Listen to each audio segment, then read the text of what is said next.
Hello everyone, welcome to the 5th round of Formula Sprint 2 2024. My name's Toby Davis. I'm joined once again by Alex Foulkes. I've just been eating the best pie I've ever eaten, so thank you so much to Tash, who has made it kindly for me. What have you guys been up to this evening? Let us know in the YouTube comments. Alex, how's your evening been so far? Oh, honestly, it's not that bad. I've had a bit of food. It was mediocre since I made it myself, and yeah, I wonder if the drivers will be cooking as much as we've been.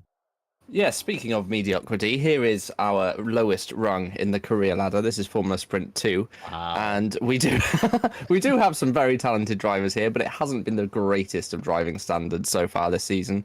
We had actually our best round in the rain last time out at China, I would say, from a driving standards point of view. It is getting better.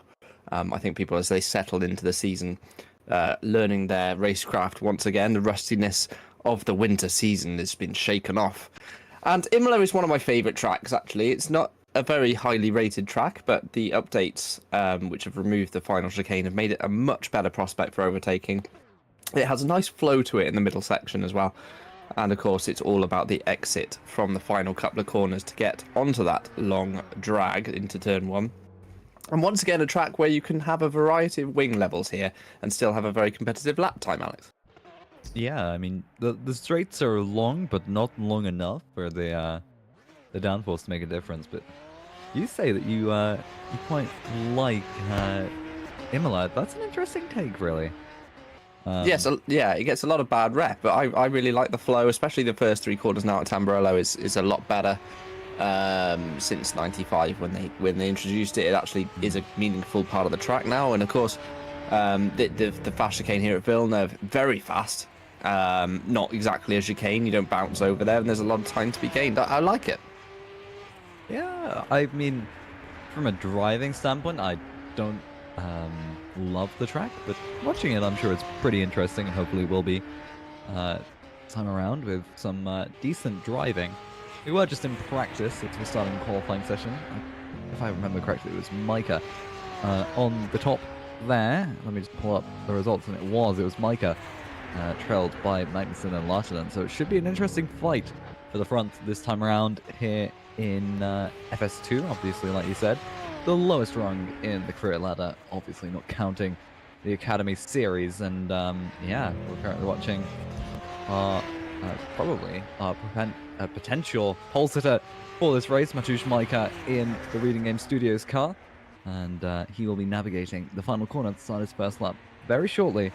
And yeah, maybe this could be the benchmark, and I do for once hope we don't have a very interestingly weathered qualifying session like we did last time out in China and also in Japan the race before. Obviously round 5, those were rounds 3 and 4.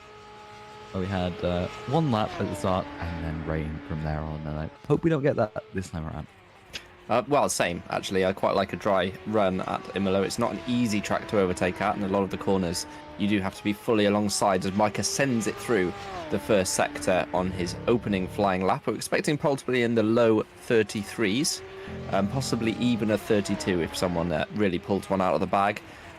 Once again, everyone's going to be setting purple time, so don't pay too much attention to Micah setting a purple first sector this time around, although he has gone a 10th faster than he managed in practice in that opening sector. So this is already looking to be a decent lap for Micah, using all of the track limits on the way into the corner, right on the edge of the white line, and he's absolutely flying in that Reading Game Studios racing car. Yeah, Micah absolutely flying, but not the fastest out of everyone in that first sector. Oliver Taras takes that sector for himself, and I say that, but that timing screen is getting lit up with green and purple currently. Sending Stoffmeal the fastest out of everyone in the second sector. Don't take that too seriously, as not everyone's been through the second sector just yet. There's a few people that aren't currently out on their laps, and that's not good for Micah. Sliding through the penultimate corner, well, the penultimate actual corner, because I don't know, is this counted as a corner here? I don't think it should let's assume no. As Micah comes across the line, a 33.623, 650, sorry, 623 for Taras. So 0.6 is opening laps from these guys. They will definitely look to improve as Lartnan goes top of the timesheets for Apex with a 33.5. Yeah, he was a bit sideways, Micah, through the first part of Rivazza, and I think he probably lost a good couple of tenths through there. You can really throw it over the curbs at Variante Alta through the middle part of the lap, and you can gain and lose a lot of lap time by doing so. There's some big old sausage curbs in that section of the track as Ben Skinner comes towards the first part of Rivazza. So it's a double corner, a lot of rear sliding through there.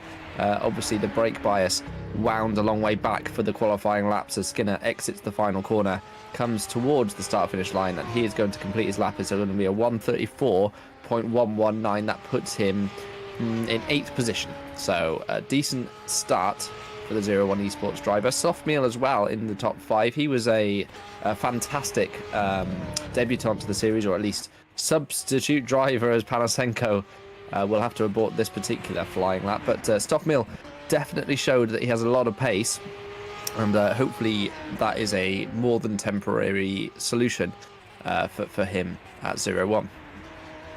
Yeah, and Magnusson, fastest out of everyone so far in the middle sector. He's currently 7th.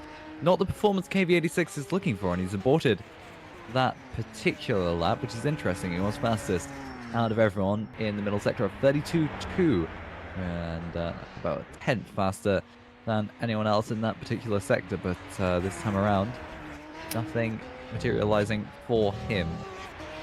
Yeah, the chicane there that Mike Bell's just gone through is part of the final sector, I believe, and that is an easy corner to just throw time away. So perhaps that's what happened to Magnusson, as Mike Bell looks like he's heading back to the pit lane, 1.1 seconds down in the middle sector.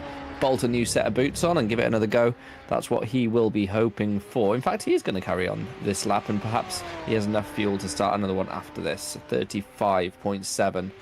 That is not exactly front-running pace right now, as Micah is purple in the first sector and flies through the long left-hander in the centre of the lap. That's Piratella as he heads down towards Aqua Minerale.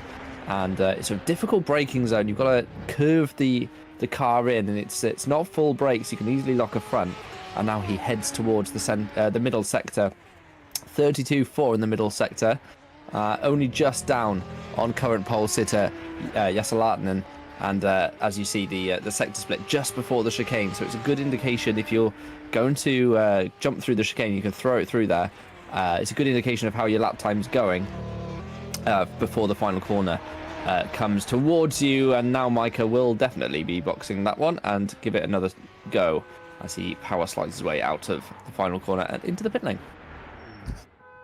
Yeah, that was definitely not intentional, but it looked pretty good from a spectator's standpoint. This is someone who won't be looking to be at the bottom of the order. Domenico Scarpelli, the academy driver, who's been there for the last couple of...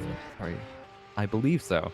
No, I'm wrong. He has been there at the last couple of races for GPVWC Academy, and had, I think it was Rochab, who's moved out of that academy seat into the ST Racing as his replacement, Brody Lawless, who's up to P16 further up, and Domenico Scarpelli now in P11. That was a decent lap from him, considering how far down the order he was from 31st up to 11th with a, let me just get it, a 34.35.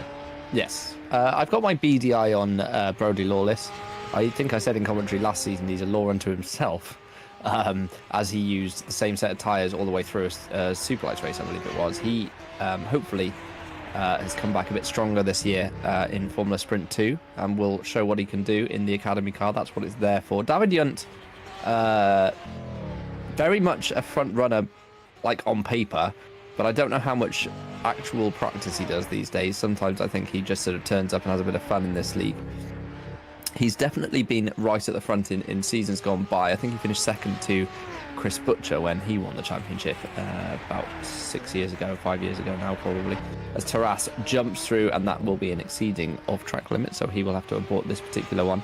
So easily done though, it can throw you sideways, that second sausage curb, but you do have to risk it if you want an ultimate lap time. Magnussen's on an absolute flyer as he heads out of Ravazza and towards the start-finish line, and it's going to be pole position. So a 33.484 from Magnussen, and he has put together a good couple of rounds recently as well, and will look to continue that here. Yeah, and Larson not far behind Patrick Magnussen in the first sector, just as much as that split is telling you. 28 thousandths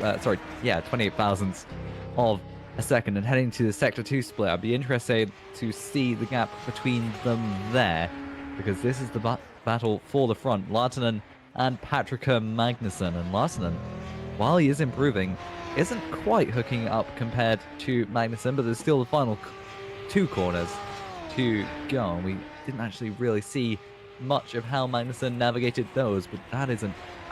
It looks like they're sliding through that final corner, but I know they're not. It's just a very, very sharp entry for these drivers. Lartanen to the line, a bit wide at the final corner of Tamburello, and he's going to cross the line. Will it be pole for him? It will be. One tenth faster than everyone else in Sector 3, but that is tight, like you said. 300ths of a second between the 2 pole sitters. Yeah, he absolutely monstered the curves through Variante Alta and got a really good lap time in the final sector because of it. And this is Imola. He's looking to do the same thing. So he's taking less of a risky approach through there. So you can see he's not all over the curves, trying to keep the tyres on the ground, get a bit of better traction. It is a less risky line, I would say. But for ultimate pace, not so good. But you can see our 2 championship leaders are in that order, Lartanen and Magnussen, the top 2 as it stands. And here comes Joe Gillette, who's having some fun in the Discord chat with his surname earlier on today, putting an E on the end for a little bit. But he is going to come across the line now. 33.9 for him, moves him up into the top 10. Good lap time for him.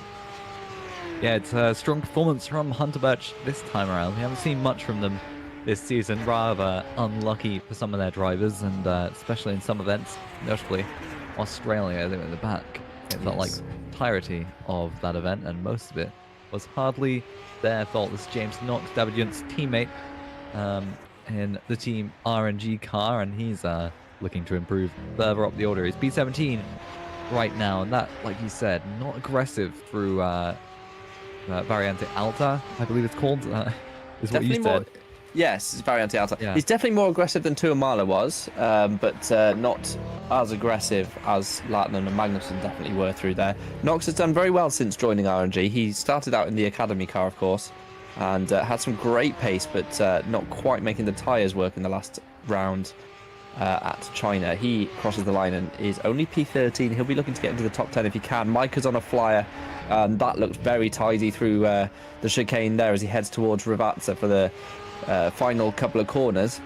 He is purple in the middle sector. It's so tight at the front of the field. He's currently P3, less than 10th off pole.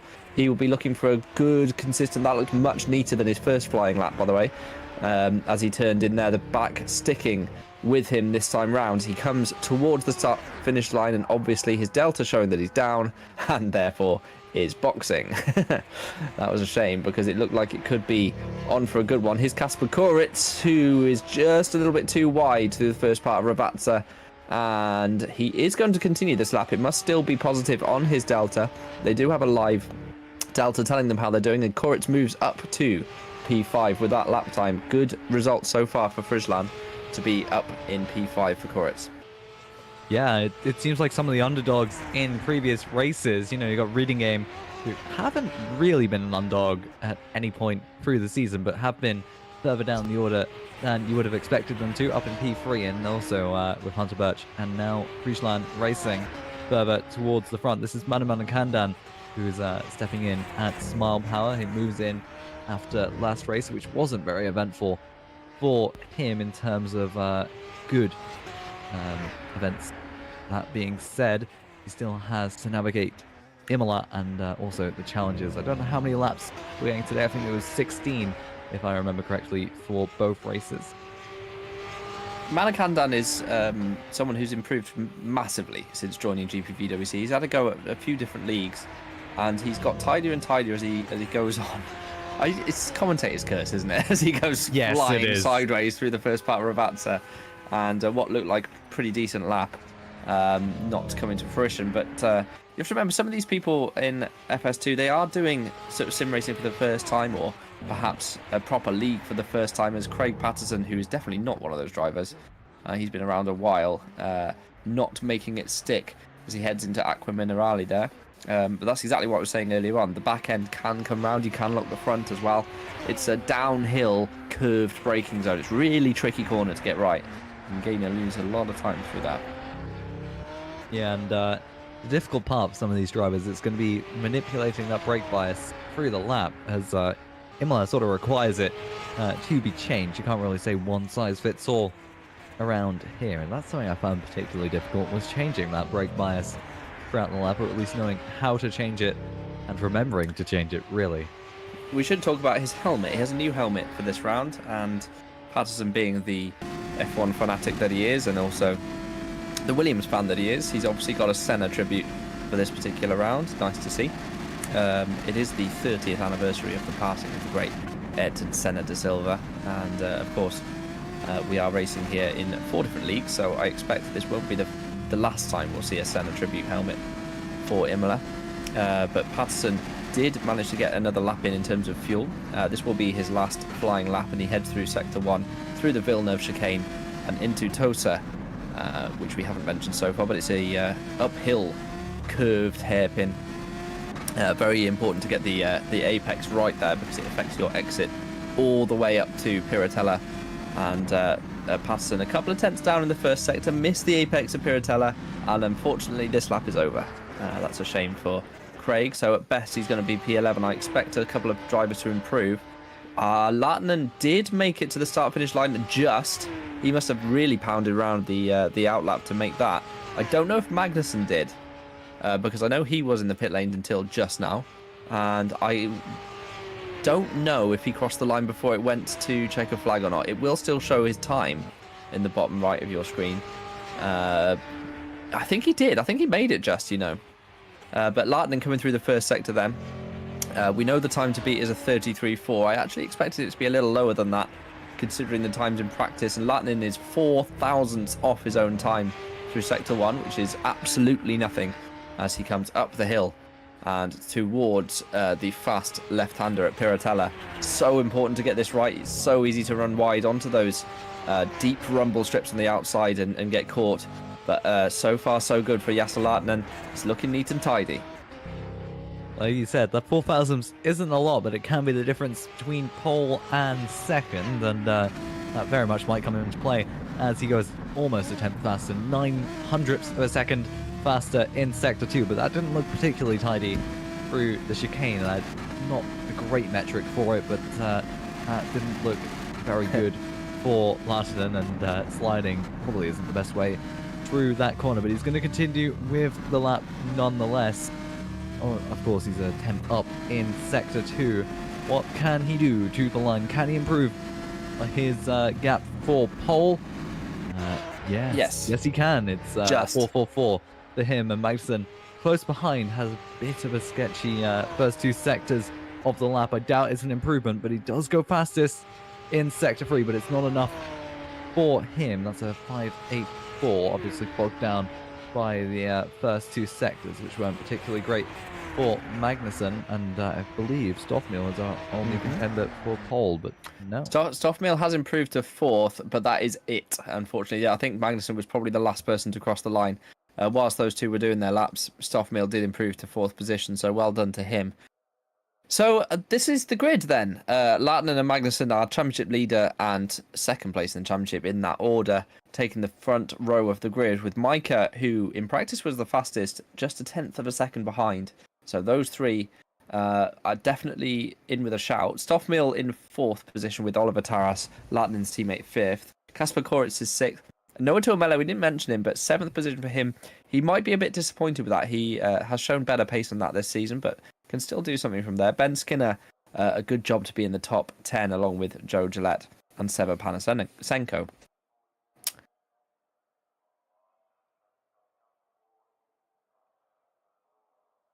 Craig Patterson did stay in 11th position, so that's good for him. Josh Dexter for Frechenera in 12th. James Knox in 13th position. Why did I say 19th? 14th for Ribbley. And Dan Hayek, who's Micah's teammate, in 15th.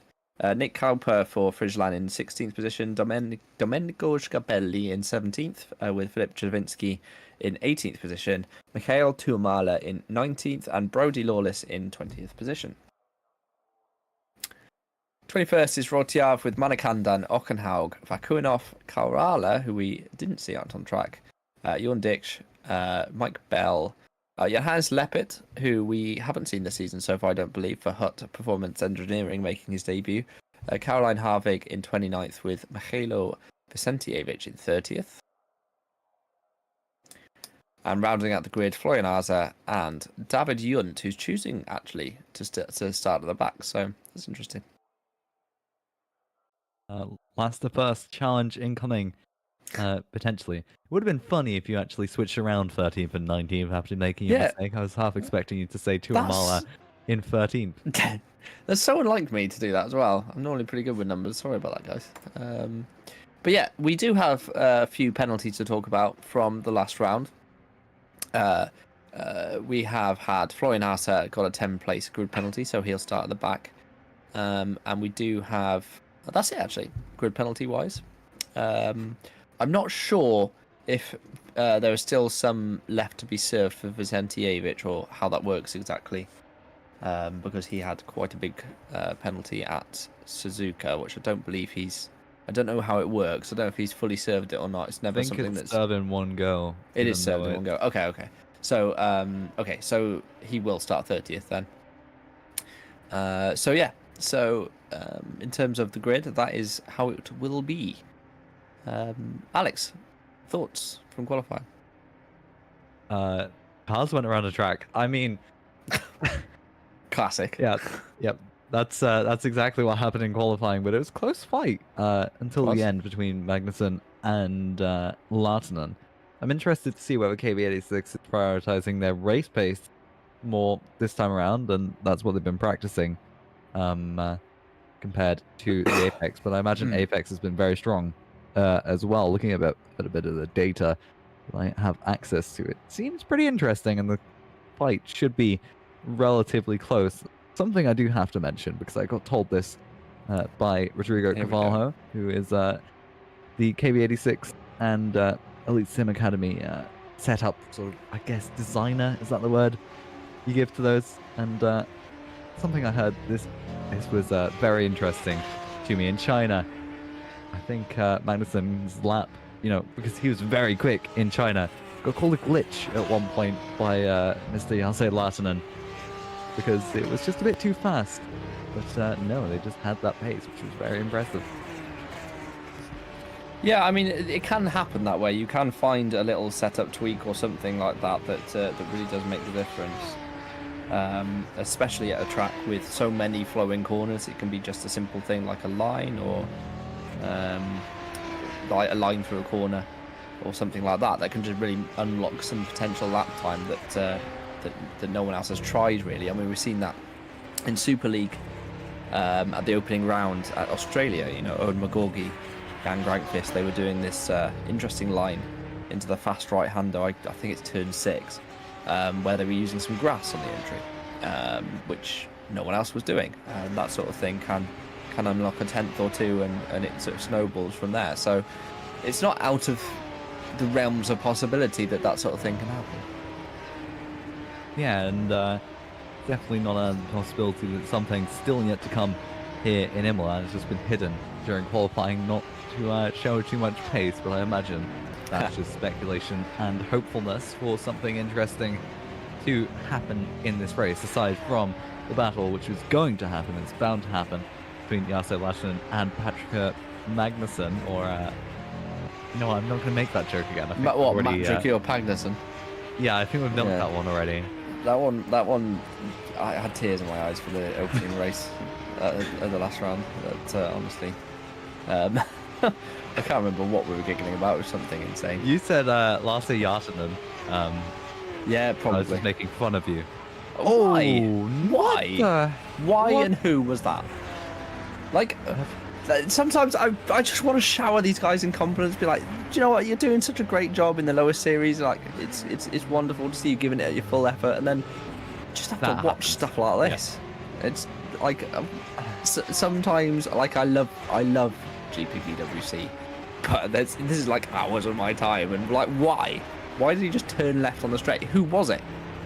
It was one of the reading games. I thought that was an SC Racing that the no, I think it was a reading game. I think. I hope.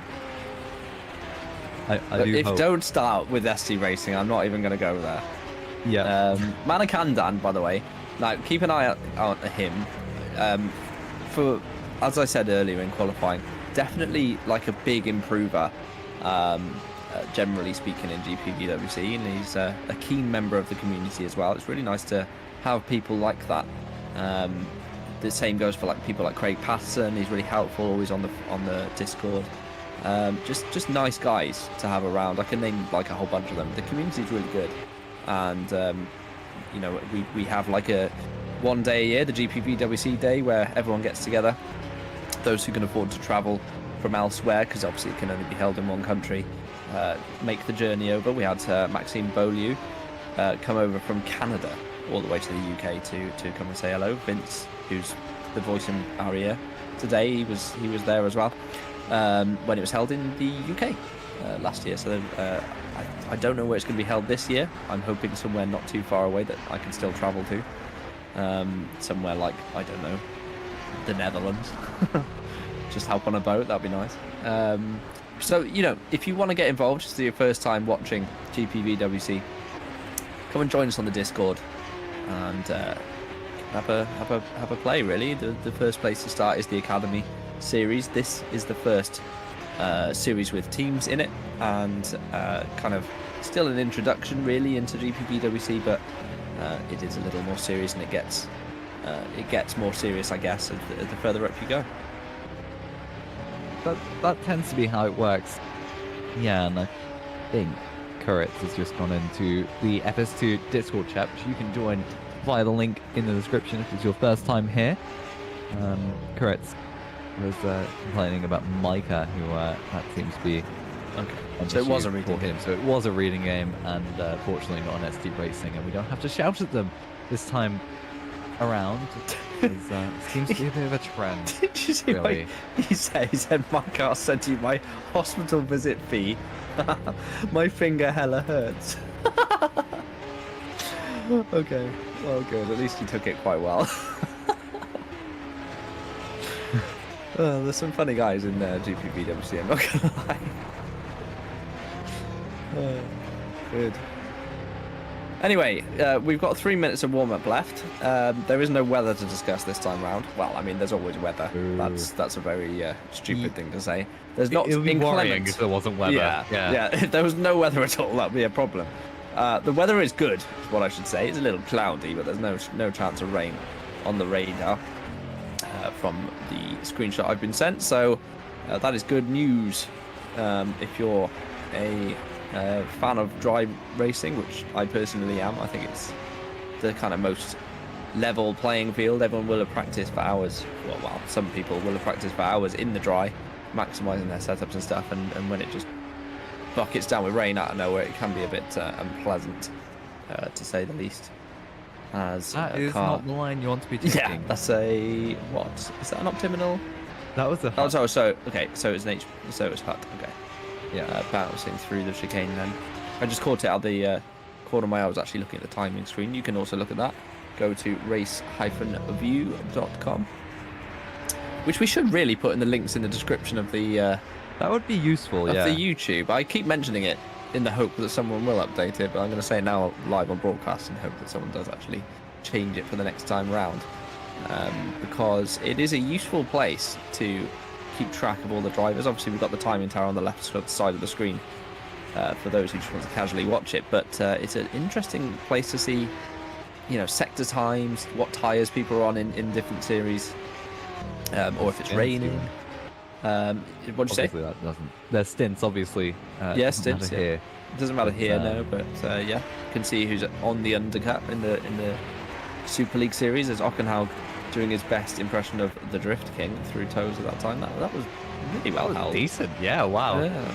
Bit of a wheel on the grass on the way in, so it's He was did, unintentional, but he held it very well. Oh, he's doing it deliberately now. He must have the broadcast on. I think we're a bit too far delayed for that. I but don't know was, about that. I don't know about that. Have we got racing happening? Almost. That would have been like absolute shunt, to say the least. Between, I don't know which one that is. I think it was Josh Dexter. I think it's just No. Dexter. Was it? We'll be. That Watch was us a- be wrong. That Right, was we a should just very quickly. The solid-looking one thing I helmet. wanted to get to, by the way, was the championship Oh. standings in warm up. As Mike's going to do a That's nice three. suboptimal. Nope. See you later. Wall. Yep. Yeah, wall. Good one. Yeah, championship standings. So we got Lattinen and Magnussen, who are on 123 and 121 points respectively. Then there's a 30-point gap to Noah Tulmela, and Micah in fourth is 8 points further back on 83 points. So you can see there's kind of like a two-horse race at the moment, though we are of the understanding that I believe Lattinen may not be completing the season, which is a shame for him at least, and for us. But nevertheless, there is like a bit of a kind of hierarchy developing in the standings, and it is KV86 Apex in particular who are the front runners usually. So keep an eye out for those cars. It's Lattinen, who is teammate with Oliver Taras. Those are the Apex cars, and Magnussen and Tulmela for KV86. So those are the front two teams, with Optimal and Reading Game closely behind. Oh wow! I just saw a video of the contact between Micah and Casper Kuritz. That was just awful, really. Yes. Another word for it. Well, he just turned left, didn't he? Yeah. Very odd. Murder, I think. Yes. Nice Is it long ball murder from or would it Scott be Kelly. like manslaughter at that point? This is probably not a I'm not a legal GPVWC expert. I'm not broadcast. gonna lie. I would say, I think it's manslaughter if you don't intend to actually kill them, right? Yeah. Why are we talking about this? Yeah. Great question. This is turning to endurance watch- commentary at this point. It's like go watch Dexter on Netflix. That'll tell you what you do. Josh Dexter? Not Josh Dexter. Not to be confused with the serial killing fictional character on Netflix. Josh Dexter is a perfectly, I assume, reasonable chap. That's what we know, at least. That's what we assume. Don't know if we've got many serial killers in GPVWC generally. Though I'm expecting someone to be named in the YouTube comments now. Yeah, it's bound to happen at this point. And we're probably going to see at least a couple murders on track today. I'm because really irritated. I've been talking all the way through Okay. warm-up. I haven't finished my pie. That was the whole purpose. I was supposed to remember to Right. finish my pie. What? Stuff it all in. All of it at once. What? Turn your camera on. Turn your camera on, and we'll put it on, No. on stream. Nobody wants to see that. Literally not not a single person. I will, however, let you talk. The grid. Thanks. Come on, Alex. Pull yourself together. I've got a pie to eat. We'll go ahead and consume it while we're waiting for It's the really drivers nice, by the way. Really good. to hop onto the grid. And you've let it go cold through qualifying and warm up. Yeah, So it's still amazing. I'm glad to hear that for Toby, as we are, I imagine, very soon going to be moving to the race session. And looking at practice, there's nothing really to go by. Lahtinen and Patrick Magnussen at the front, but also separated by Dan Hayek. And I was told I was supposed to go through the grid order, but I couldn't even think. We've got drivers on the grid to go through right now. I'll probably wait to the formation lap for that. Here we go. Thankfully, Drivers onto the grid. the session has now moved over. I only had 3 mouthfuls left, so I managed to do that. So very good. Why is In someone one. moving? Probably not the. Yeah, back to the pits you go. And back to the grid you go. If you move, you will get a penalty, I believe. If you move before the formation lights go out, but you can escape back to the pit lane. Again, as far as I'm aware, and get away with that one. This is, after all, a simulation of real life, and you can just spawn on the grid and despawn immediately afterwards. I mean, in real life, you just get pushed back, so... Yeah, but like not right before the formation lap, right? There'd be like a 10-second. I think there's like a 30 seconds. I think is the light there's the second to last light, which when that goes out, no mechanics allowed on the grid. Which, funnily enough, caught out Ralf Schumacher when he was on pole at Hockenheim in about 2003, and he was left on his jacks because the mechanics had to clear the grid and they didn't get him off his jacks in time. He had to start from, I believe, the back of the grid. Very Yeah, interesting. well, that's, I think it's probably better to take the penalty for being on the grid than it is to leave your car up on the jacks at the start of the formation. yeah. Unfortunately, we don't have this issue here in R-Factor 2. You don't get jack. Also, I don't think anyone's changing tyres at the start of the race. Here we go. Here's the grid. Justin Lahtinen on pole with Patrick Magnussen just behind him. The second row, Matthew Schmeicher and Senna Stoffmeal, 2 drivers who were at the front in China, now looking to get at the front once again in a slightly less wet race. Oliver Truss and Kasper Kuritz 5th and 6th on the grid. The other KVA 6 in 7th, and that was Ben Skinner in P8. Joe Gillett P9, followed by Seven Panasenko for Cap Clay. Craig Patterson and Josh Dexter also on row 6. That's halfway through the grid now. James Knox in P13, followed by Massimiliano Riboli, the first of the Optiminals. Dan Hayek, Reading Game Studios, and Nick Kuiper, the last of the Frieslands, 16th. 17th is Domenico Scarpelli. It's good opening show for him. Philip Savinsky in 18th, followed by Mikhail Tuamala in P13. Brody Lawless in P20, followed by Kurt Rochov, Manamana Kandan, Magnus Ockenhaug, and Bobby Vakanov, P22, P23, and P24. P25, Yunus Kerala, and behind him, Jan Dix in the Excellion. Mike Bell, 27th, followed by Johan Lepitt. Not the greatest of debuts for him, but decent nonetheless. P28, Hunter Birch Racing, Caroline Harvig in 29th, followed by Mihailo Vicentjevic in P30. David Yunt, after taking a grid penalty, is 31st, and Florian Haase. Sorry, no, David Yunt didn't actually set a qualifying lap, but is 31st, and Florian Haase with a grid penalty, correcting myself, is 32nd, and just about finishing the formation lap, as that is Florian Haase, who is right there. Yeah, very good. Thanks, Alex. Made more of a meal of that than my pie. But thank you for running through the grid.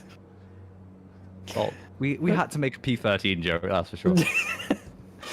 Very good, very good. Here come the lights then, everyone. Get ready for the first race of round 5 of FS2 in 2024. That looked like a jump start from Lartenen. That was very close indeed. I reckon he's probably got a penalty there, and if so, that's going to scupper his race. He's flying away from the pack as Magnusson leads the second pack down into turn 1, and Tuomela's made a great start up to P3 already, and behind him is Micah.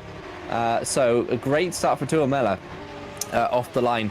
Lartenen had an absolute flyer, but he looked almost certain that he will get a penalty for a jump start there. It hasn't come up on the timer screens, but he did get one, says Vince Gutt. So that is heartbreaking for Lartenen. Stick it on pole and then jump the start means he's going to have to do a drive-through penalty, and it's especially bad here at Imola. The pit lane is so long. It takes forever to get down it. So Lartenen will have it all to do in race 2. And he's got to hope he can get into the top 15 at very least to get points. His son Stoffmill, who didn't have a great start himself, down to P7 already, and Kasper Kuritz in 6th place ahead of him. He is chasing, but Tuomela had a cracking start up to P3 off the line. Yeah, I don't know where Tuomela started from. P7.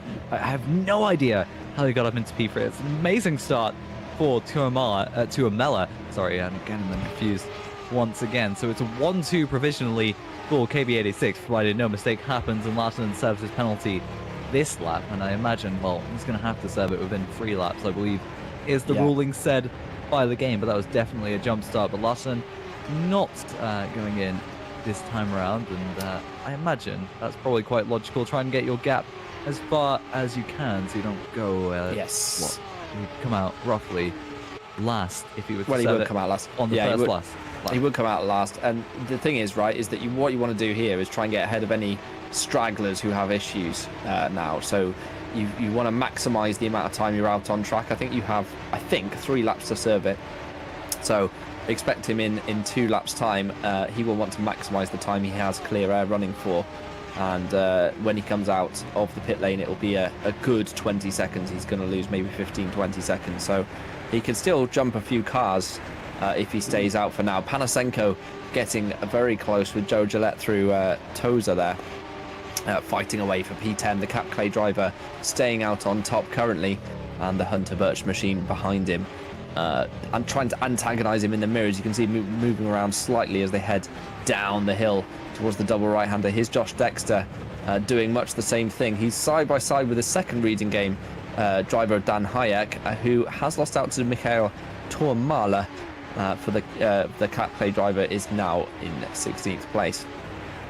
And it's been a frantic couple of laps, but Magnusson will know that his championship lead, or Lartenen's championship lead rather, is in danger, and Magnusson will want to capitalise as much as he can in race 1 because of that. Yeah, not a great start from P29 downwards, 29, 30th, 31st, and 32nd. That's someone going off further back. That was Brody Lawless, who went off at the penultimate corner, and that's not going to be helping his race chances at all. There he is, P25, all the way from, I think he was 18th, 19th, there, that area there, or thereabouts. And this is Tuomela, who also had a great start, and that's really unfortunate for Brody Lawless, who was looking to have a decent first race.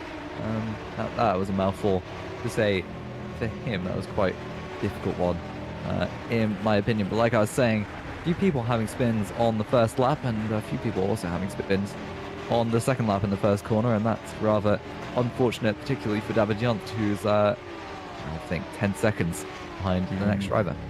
Yeah, he's, I think, deliberately not set a lap time in qualifying, trying to avoid the drama, and has inadvertently got caught up in the drama. So a shame for David, our Swiss driver, who also commentates in the Academy Series, which will be back next Monday. But for right now, we're watching Formula Sprint 2, Senna Stoffmill. We're watching on board, well, not on board, but we're watching him go through the chicane, and the 01 Esports driver extending there. You have got to be a bit careful on track limits around here. It's very easy to cut the chicane, run a bit wide through Piratella as well, and pick up a couple of points towards the track limits penalties, and too many, you get a drive through.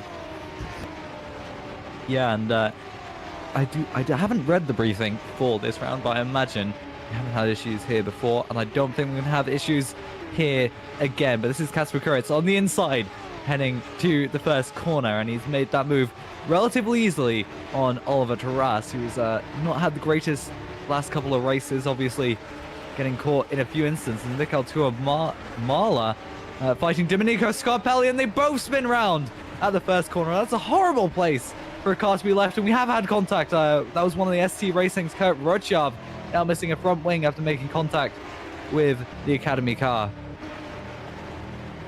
That is truly unfortunate for Kurt Rutschab, who just almost a passenger in that entire thing. Now no front wing, and now has to go into the pit lane to repair that. And I have been told that Brody Lawless has a pedal issue, and that would check out based on the fact that he's dropped so far bound. Also, yeah, that's really unfortunate. It is unfortunate. I hate it when stuff doesn't work for the driver's sake. It's irrespective of what I'm watching, whether it's common and Stoffmill goes too late there and taps the back of Taras, and he's going to lose out here to Ben Skinner. But yeah, to finish that point, I hate it when drivers say they have like pedal issues or like disconnects. It's just it's so unfortunate, and it's part and parcel of being an online sim racer, of course. But nevertheless, it just doesn't seem fair. And especially, you know, watching my team race or whatever, if it happens to one of our rivals, it's the worst thing in the world. And I wish it wouldn't be that way. I always just wish for a fair fight. So that's a shame for Lawless and Lattinen. Now, okay. Now I would have expected him to have boxed by now if he had a penalty, Vince. So it gives you 5 laps. Okay, it gives you 5 laps, he thinks. Okay. Are you sure he's got a penalty? 100%. Okay, he definitely has a penalty. Fine. As Hayek goes around the outside of Dexter and moves himself up into 14th place. Dexter moving around in his mirrors there. Not 100% happy with that one, I think, which is a shame. I'd like to see a replay of the start if we can. Oh, no! Oh, sorry. Hayek going wide at... a lot of people actually going wide at Villeneuve. Yes, I mean, if it was... Savinsky. Yeah. Out. Oh, hello. Now they were... No, where was Travinsky? Okay, there's been some drama. So Rotiav is in the pit. We saw Scapelli missing his front wing as well. There's been some nonsense. Let's see if Vince can pick that up on some replays at any time soon. But still, Lattinen leads. I anticipate if it's 5 laps, it gives you that he should be in this lap or next. Can't remember if it counts the lap that you're on or not. It does tell you in the game. It says you have X laps to do it. Here we go. So now he has to be careful not to compound the issue by speeding in the pit lane. And look how long this pit lane is. It's just heartbreaking when you make an error like that. And he's got to be careful as he comes out the pit lane as well, because it is right into the firing line into the first corner. And none of these drivers will have practiced a pit lane exit of any kind with cars around them, I would have thought. It's not exactly a pit stop race. And as they come through, you will presumably...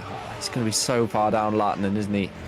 I'm not even sure. Yeah, there he is, 15th place for him. Well, he is in the points, and this is the point of staying out, you see, because he didn't need to battle his way through any of those cars. So leaving it as long as possible does mean he can still score points and be with a chance of a reverse grid, you know, benefiting from some sort of reverse grid and getting himself a decent race 2 results. Let's have a look at some replays then.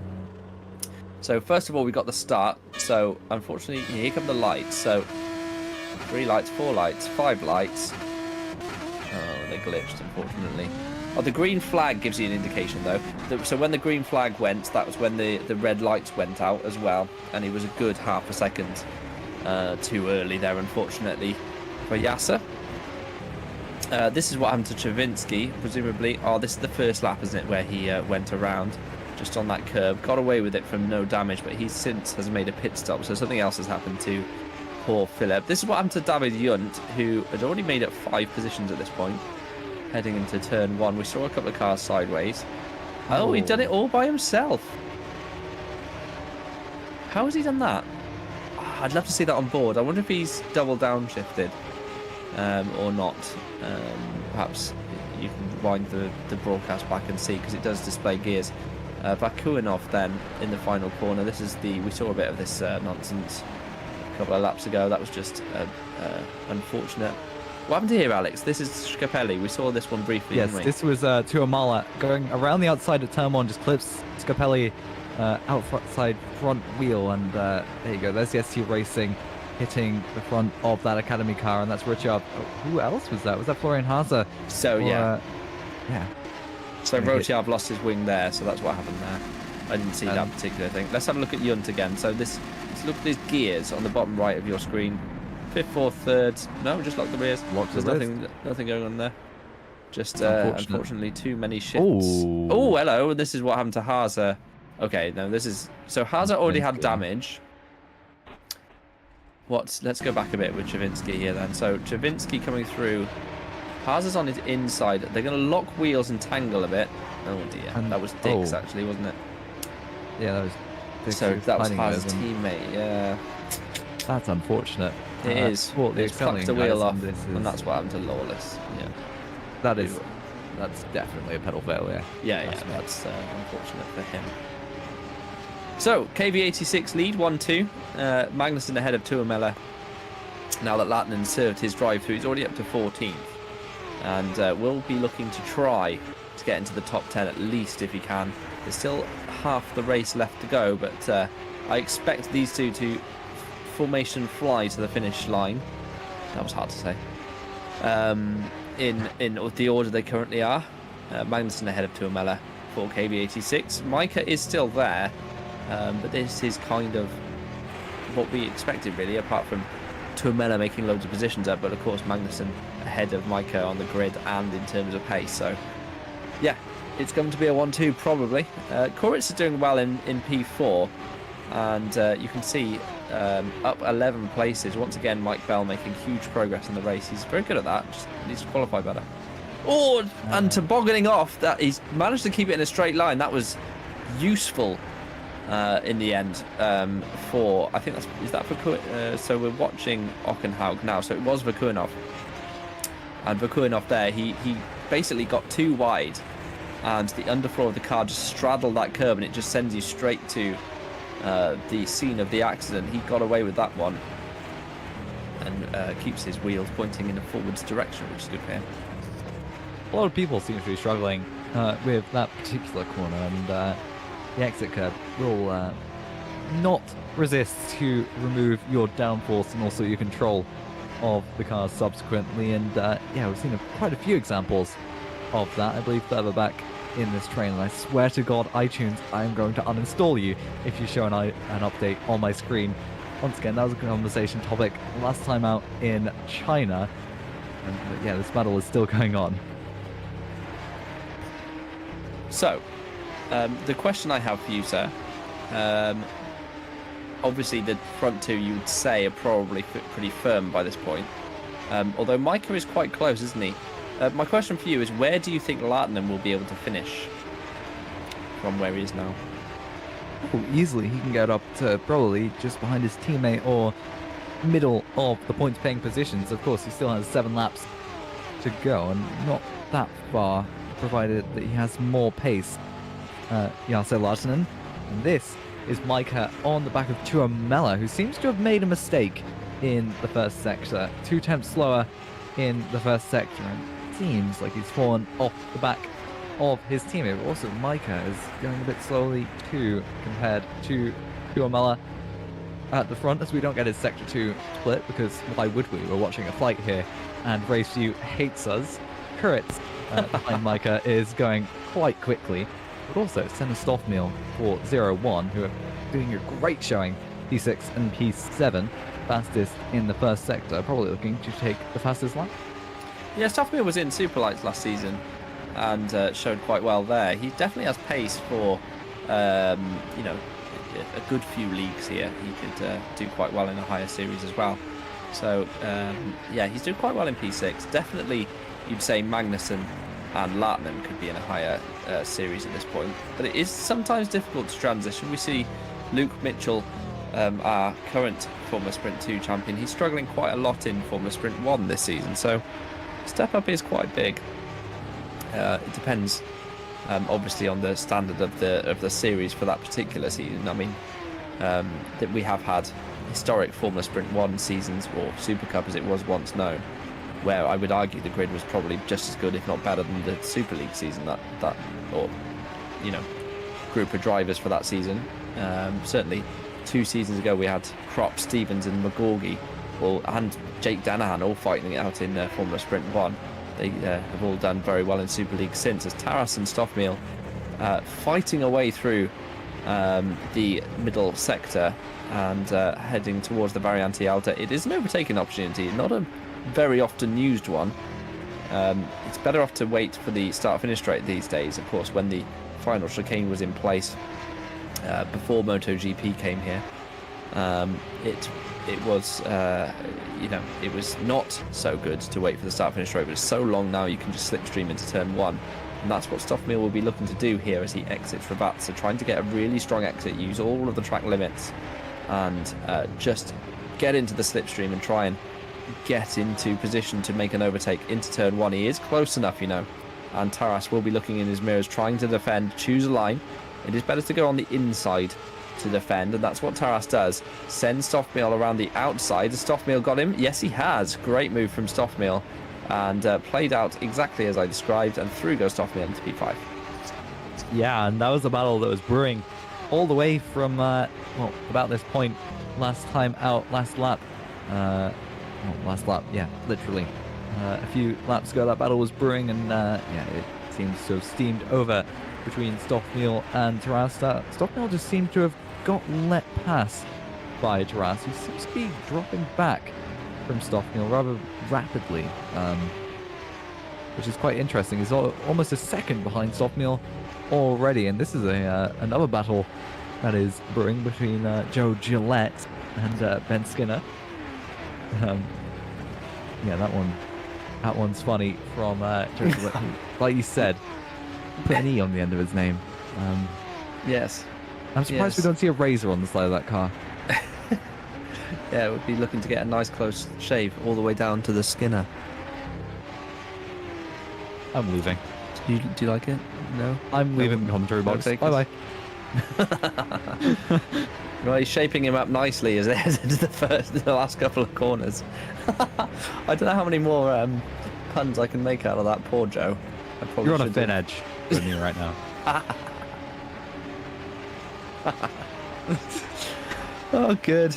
He's shaving tenths off as he comes through the start-finish line, heading towards the first corner, lining up a move on Ben Skinner. It's not going to happen this time round, unfortunately, for him. He's just not quite close enough. Into the Villeneuve chicane they go. And he's not there, unfortunately. That's a shame. But there we go. Oh, this is a move that's lining up for Eunice Corrala on Ewan Dix.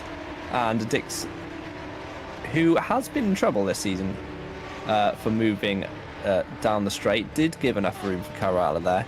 But it looked like he was going to head all the way over, but didn't, so well done. And Corrala doesn't make the move this time round. Yeah, and that's a surname I'm not particularly going to make any jokes about. We shouldn't make jokes about anyone's surname. I'm so sorry, Joe. It just was there. Too tempting. Yeah, and it's at the cutting edge of Joe. No, it's not funny. It's not funny. Although we don't really have any battles on track to watch. I know. This is the closest one. So and we're being children about it as well, which is a shame. As they go into the final corner, heading onto the start-finish straight. This time Gillette is a little closer, and will be looking to line him up into the braking zone of Tamburello if he can. He is actually close enough, and will want to dive down the inside if he can. If Skinner chooses to defend, it's close. Looking for it, but not going to happen this time round. And so Skinner stays ahead in that particular battle. Here's Mike Bell on Josh Dexter. This one's definitely going to happen. Bell should be clear before they even get to the braking zone, and is. And through goes Mike Bell into the final points-paying position of 15th. Reminder that the reverse grid is anywhere from 10th to 15th. So if you're in it, you can win it. I guess, for the reverse grid. So anywhere from 10th to 15th. Statistically, it's P10. Yeah. Yep. Every time. Well, we'll have statistics at least halfway through the season, and we'll be calculating those across the summer breaks. I'm not doing them now. I can't be bothered. And, no. It's too much effort to talk about. Oh, here we go. Aston Martin Up to 13th. recently got past Dan Hayek, yes. Yeah, and he has enough time to catch Ribley. I think that's probably all he'll get, to be honest with you.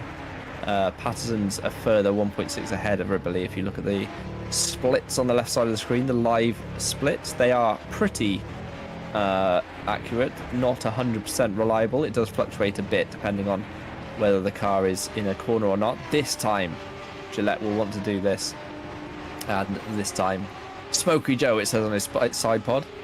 And he will be able to get through. And Ben Skinner gives him the inside there, which means this is already done. And through goes Gillette into 7th position. And honestly, that was a good move. He was patient, let it happen over a couple of laps, and got through. Great job. Cut his way past Ben Skinner into the first corner, and it was rather clean from... Yes, it was indeed neck and neck for a while, but through went Gillette in the end. Oh, here we go. This is a battle between Micah and Tuamela. Battle for second, which has been brewing. Meanwhile, we've been children about the whole Joe Gillette fallacy. And Tuamela going a bit wide through Aqua Minerale, and that is probably a suboptimal line. 2 laps to go as we cross the line this time around, or when we cross the line, it'll be 2 laps to go for our leading pack. And Micah, closer than he has been throughout the entire race, really, apart from when he was 3 tenths behind Tuamela. This could be a serious threat to the 1-2 like we were predicting earlier on in this race, but Micah doesn't seem to be that much quicker than Tuamela. They seem to be lapping roughly about the same, if not just slightly faster than Micah. Yeah, Micah's close enough in the slipstream this round. Kurit sets the fastest lap, by the way, so he's not completely out of range of these two, especially if they start squibbling. Hold on. Hold on, indeed. Micah's... What do you mean? Hold on, what happened? I was looking at the timing screen, and Micah's right on the back of Tuamela. Yeah, he just slipstreamed all the way down the start-finish straight. Oh, yeah. He was... Oh, look, he's lining him up through... This is brave. Oh, Tuamela sweeps across his nose. That is not a move that you make unless you're fully alongside. And Micah, I feel like he probably backed out of that slightly, but they are now costing themselves time. Courage is going to be right there at the end of this lap. And don't forget, there's one complete circulation left after this lap as well. So they have got one more time down that start-finish straight. And Micah's definitely going to want to stay right to Tuamela's gearbox, and Tuamela's making little mistakes here. So this is going to bring Kuritz in nicely. This could be a 3-way battle for P2. It was lining up to be quite a dull race, this one overall, but in the end, we're going to have a little bit of spice in the final lap or 2 here for P2. Yeah, no, Tuamela and Micah both feeling the pressure of this fight. We've got a yellow in sector 1. I'm going to ignore that for now. I'm sure it isn't particularly important anyway. Tuamela just under pressure by Mateusz Micah, and yeah, once again, that was very close for Micah, controlling the oversteer very nicely as we head on to the last tour of the race, and Mateusz Micah will have the slipstream. It's going to be stronger than ever. All he has to do is go for that inside line early enough, and doesn't seem like Tuamela is going to grant that, so he's going to try for the outside into turn 1. They're side by side. Tuamela holds the inside, and he's going to get pushed. No! Oh, no! Micah just stuck it in too much. He just genuinely got too aggressive there, and he just stuck his nose in too far and hooked wheels, and unfortunately for him, that drops him off the podium. And unfortunately, only has himself to blame for that one, unfortunately. Just chopped across the nose of Tuamela, and that is done and dusted. So Tuamela, he's still only a second ahead of Kuritz, by the way. No! But Why? Sorry. No, I agree. Why? Like, why indeed? Magnus Ockenhaug, who's perennially our reverse grid pole sitter, not going to happen this time round. He is out of those positions. Yeah. For me, Micah just didn't give enough room on the apex of turn 1 to Imola. Imola then sort of repaid the favour, and I think Micah has himself to blame for not backing out of that one sooner. Magnusson has driven perfectly, hasn't he, Alex? Yeah, no flaws whatsoever as he comes through the final corner and almost lapping someone ahead as Jonas Corolla comes into the pit lane, which is quite an interesting decision for him. I imagine he was rather forced to by the regulations as Patrick Magnusson crosses the line and Wins. And we've still got Casper Kuretz, who's going to take his podium. I think it's his first podium in FS2 in the Friesland racing car. And this is the battle between Larsen and Ribbley, who you said would be able to catch up by the end of the race. That doesn't seem to have materialized for him, unfortunately, for Larsen from pole down to 12. Hopefully, he gets redemption in race 2. Yes, so 15th place for Mike Bell is the final position that could be pole. He will be hoping for that, which would turn his round around nicely, considering where he started on the grid. So that's the final points paying position. Lartnen all the way up to P12 in the end. We'll be praying that it's not 10 or 11 that is the number for reverse grid. Let's have a look at this Micah incident. Oh, we're going to watch Craig Patterson first, who did something on the last lap. Oh, he's wide. Yeah. Oh, that'll do it. Yeah, he's done well to keep that at the wall there, actually, to be fair. I think that was skillful. That's my take on that. Right, here we go. So I call this as Micah's. I'm gonna have a look at this objectively. Do you know what? No, I'm completely wrong. I'm completely wrong, and I do apologise, Micah. That is not your fault. That is not at all your fault. That is Tuomela's 100% now. I'm flipping completely the other way. Micah left him ample room through turn 1, and then Tuomela, he was fully alongside, and Tuomela didn't. That's what I thought had happened the other way round, if you like, from Tuomela. Was it Tuomela and Ockenhaug there? I believe. Yes, so that's what I thought had happened. Do we have time to look at that Micah one just one last time before we jump session here? Thanks, Vince. I'd like to see that from just like an off-board camera if I can, through turn 2 particularly. Here we go. So if you just, I think there's more than one camera into turn 1 if you press page down, I think it is, a couple of times. Okay, you can't do it apparently. Yeah, for me, look, Tuomela, I completely recant what I said live. I'm so sorry, everyone.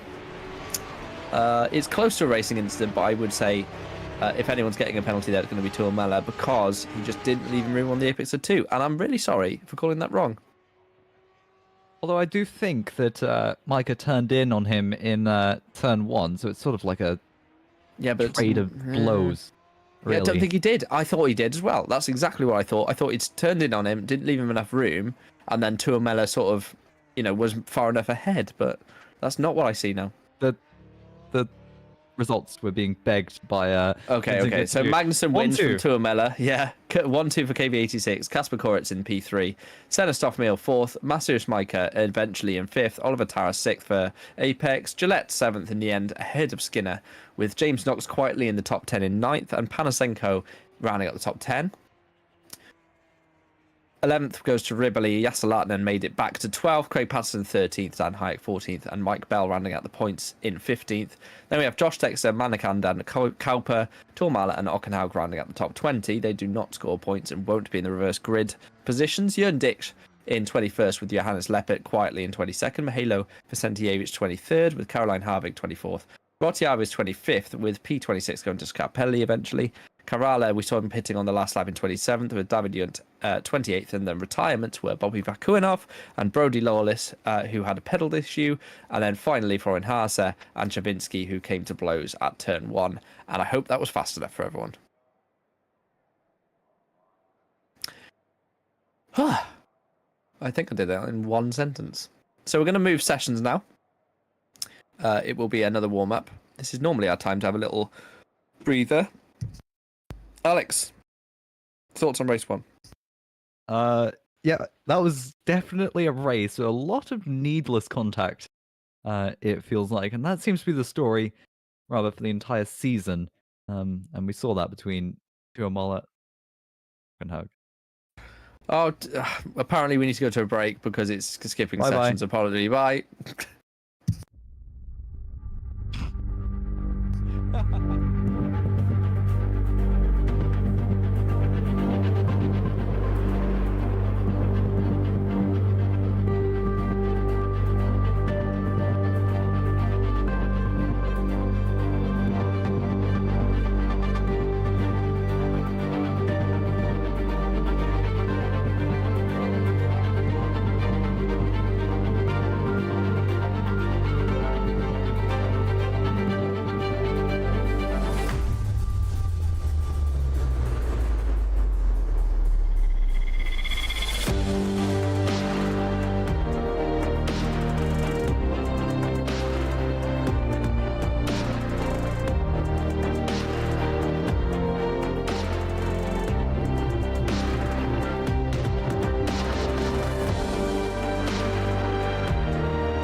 Hello everyone, welcome back.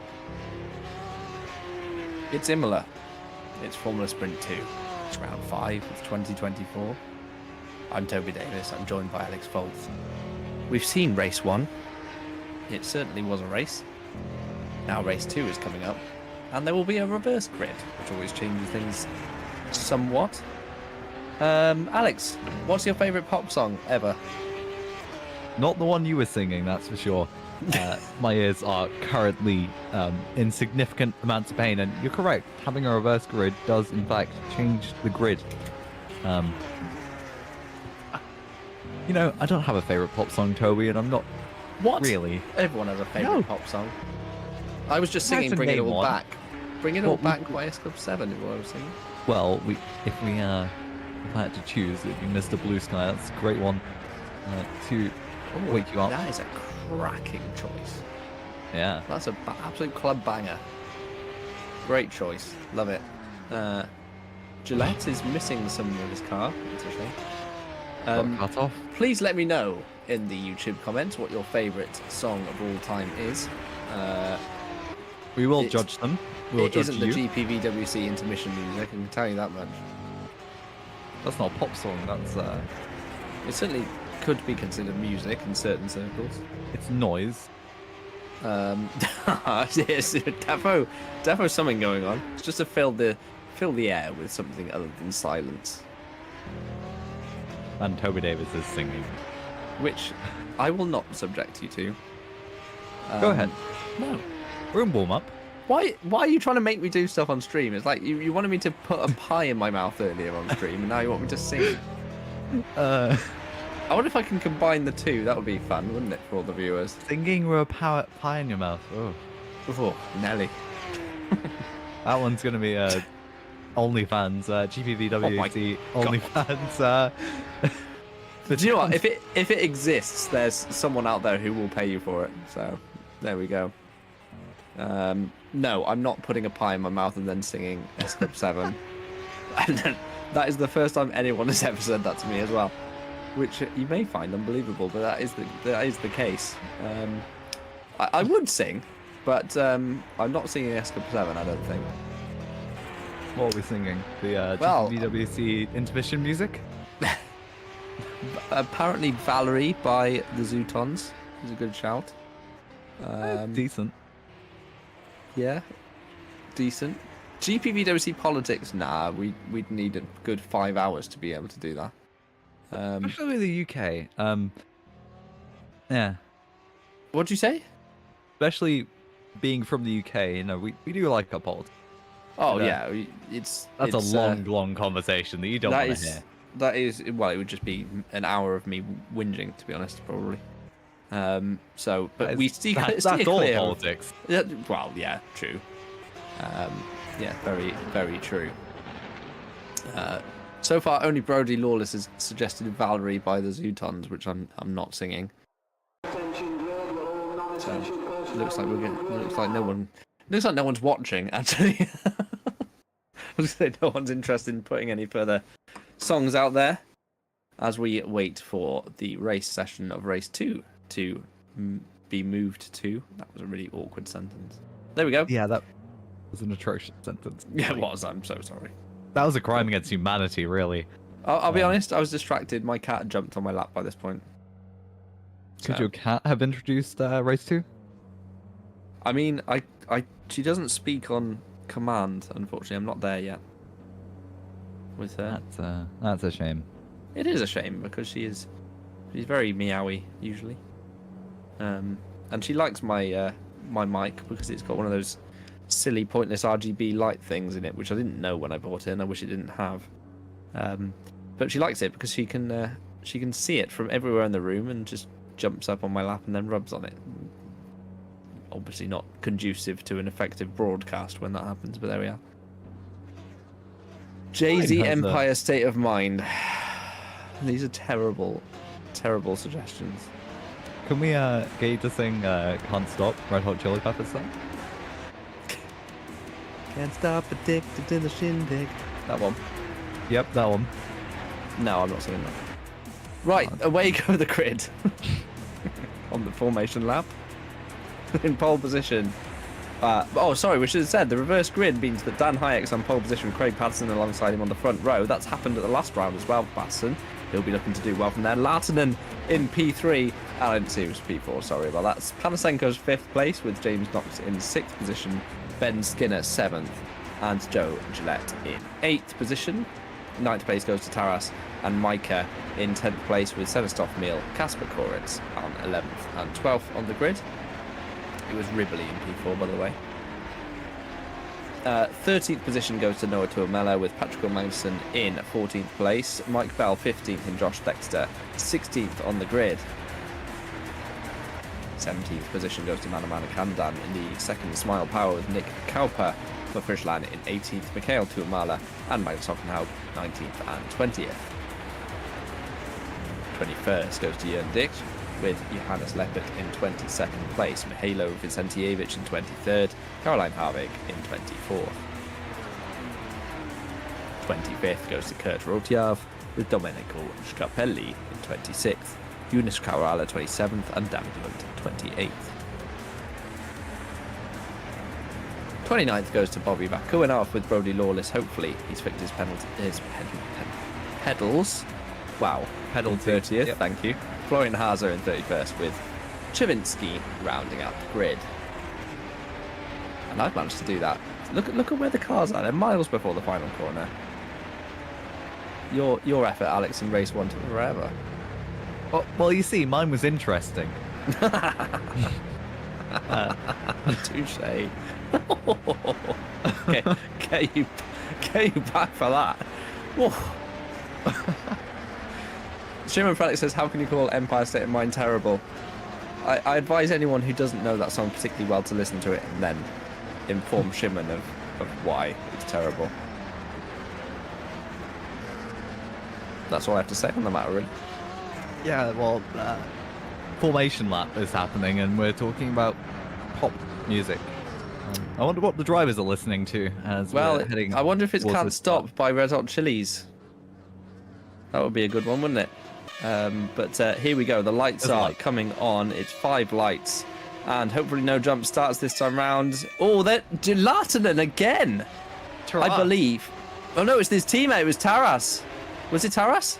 Yes, it says. Taras. Taras has now got a penalty. Right. That is interesting. And we'll look at that after the race because that's both cars now as they head into turn 1. Patterson alongside Hayek. And Hayek holds on to P1, but both Apexes getting penalties on different races. That is, the chances of that are very low. So that needs to have a little conversation as Hayek still leads them through. Patterson still ahead of Lahtinen for P2 and P3, and Ribley has moved up into 4th position off the grid, which is, I believe, has promoted him up a couple of positions, but yeah, straight away then Taras gets a penalty off the grid. Alex, thoughts? Interesting. Both Apex cars getting penalties off the start. First it was, we had Lahtinen on race 1, which was just very quick. and just very, very jump starty.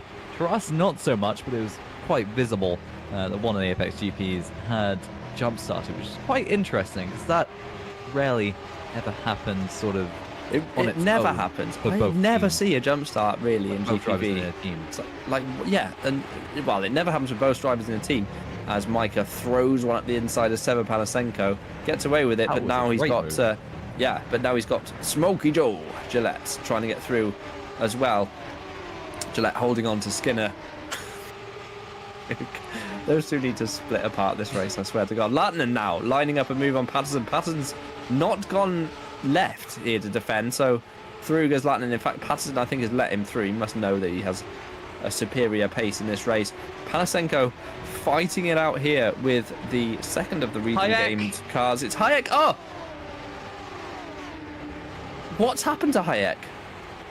Bonnet turn 1, we got hit probably by Craig Patterson. That's speculation. I just don't know. Craig Patterson still at the front now in P1, and Hayek from first, now down. He's not even on my main screen. He's in 21st. What on earth happened there? That was craziness. We just sort of skipped backwards, and then Hayek was nowhere. So now Patterson, but Lattinen was overtaking Patterson. What has happened? Like I've been watching this just like everyone else, right? I mean, it's not like I'm not blind. It's just something crazy had happened in front of them. It's like maybe Hayek spun, and then Lattinen had to take avoiding action, and that's what happened, I guess. That's all I can think of. That Hayek maybe ran wide through turn 1, span, and then somehow Lattinen's had to dodge him. That's all I can think of there. Well, I've got a screenshot from Vincent. Good, thank you very much, Vincent, for it. It's Taras, Micah, and Kurtz all getting jump starts this time out in race 2. Yeah, that's 3 jump starts. Micah and Koritz. Micah and Kurtz. Oh, they must have reacted to each other somehow. One of them's gone first, and then they've also reacted to each other. So Micah's now going to have a drive-through as well, alongside Taras, and Micah's on the grass. shown the grass there by Panasenko. Not ideal. So, okay, so you can basically take Taras out of this in 12. So he's gone. Micah's gone. What was the other one? Kurtz. Kuritz, who's... Where is Kurtz? Good question. Maybe he's already served it. He's I would say probably 30th. And I would say he's probably fourth. already served it, looking at the amount of time he is behind, which is... I mean, it's not my strategy. That's not what I'd be doing, but it does give him clear air for now. I suppose he was in the pack, so I think it might benefit him overall. And also, why is Savinsky so far back?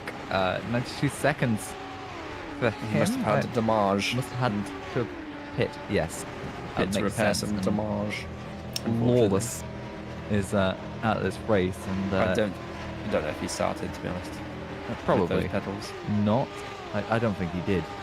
Oh, here we go. Skinner and Stoffmeal, like, fortunately had Gillette and Skinner separated by Dennis Stoffmeal.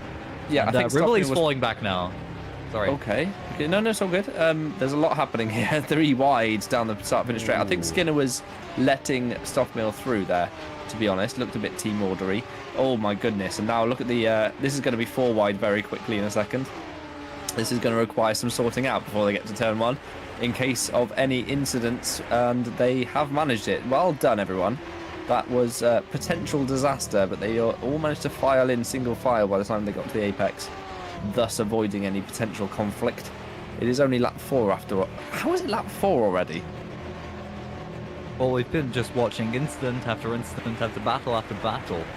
Yes. And Imola, who's the KV86, currently P10, is going fastest out of everyone, but not for long. Yarso Lattinen P3, also on great better pace, chasing James Knox further ahead. 6 attempts between those 2 drivers, the RG, who didn't have a notable race. What I don't actually think we got to see much of James Knox, did we?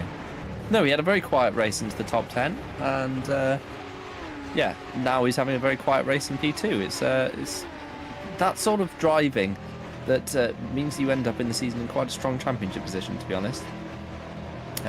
James Knox has been in the wars a little bit in the last couple of rounds, but a nice quiet one this time round. Hopefully it stays that way for his benefit. So Stoffmeal, okay, he's massively outbraked himself there and has got away with it, but now is not able to line up the cars in front. There's a big old train forming behind.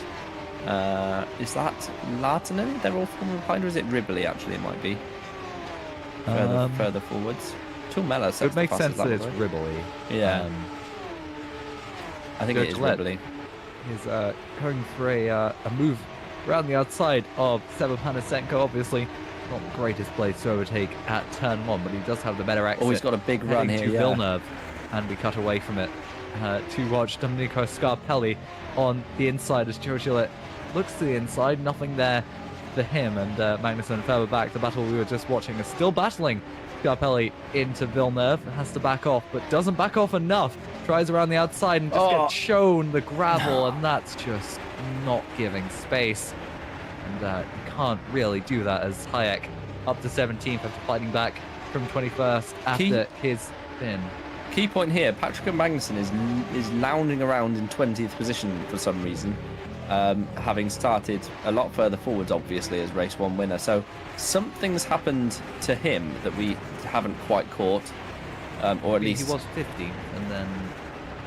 Yeah, 16th but... fought with Scarpelli, and now he's here. Yeah, he but got I mean... past, like, for a Dex. Yeah, he started 13th, right? 14th. 14th, okay. Okay. So not either way. It's not been ideal start for him by any stretch of the imagination. Yeah, Gillette had that nice turn 1, 2, 3. I thought he was going to make the move into Villeneuve, but he didn't quite have the overlap, unfortunately for him. Here comes Micah serving his drive through. This is the latest lap he could do so. So he's going to drop miles back. Oh, Taras is out, indeed. He just doesn't like race 2s, I don't think. Oliver Taras. It is genuinely unfortunate for him, because I don't think he's finished a race 2 in... Ever. Since Australia. Yeah. So, this is spicy. Capelli, this is a battle.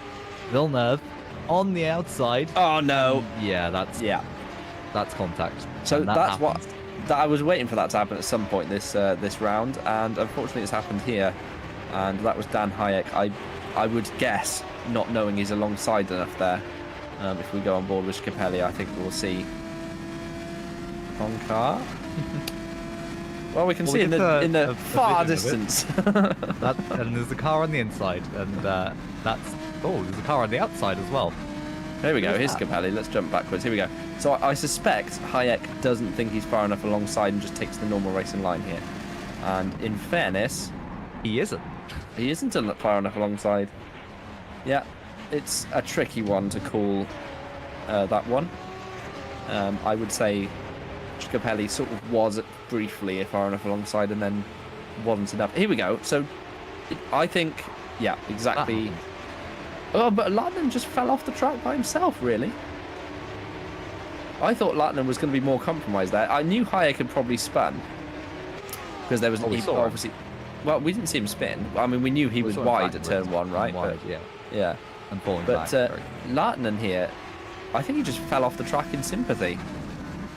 No. Hit the inside curve. Wow. While trying to avoid it, but well.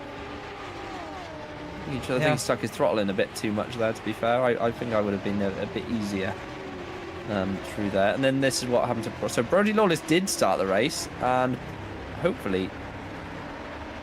Okay. No, he's fixed his pedals, but then just some chaos has happened. Yeah, that's... Oh, it's in reverse. Okay. Oh. That was rubbish. Oh. 0 out of 10, Brody. I would probably escape to the pits in... Full speed reverse, trying to spin it round, and stuffs it in the wall. Well, I mean, the academy is for learning. Ding ding. What's happened to him? It's just, as soon as we come out of replay, DNF. It's race 2 in FS2, what do you expect? Yeah, we've got 30 cars running now. Well, sorry, 29 cars, not including Mike Bell. And that's what happens to Seb. Panasenko down in P10. He's a little bit squirrely through Tozer. Anticipates he's going to run wide through this corner here and toboggan himself in. No? No? No? Oh. Oh! Oh, no! What happened to Oh, that is not Bell? somewhere. Oh, just keep it off the Oh, track. no. Press escape! Oh, press escape! Oh, God. And here's we Dan just never Hayek know. in more trouble. Trying to go around the outside. Yeah. I suspect his tyres are pretty second-hand at this point after a very high-speed spin.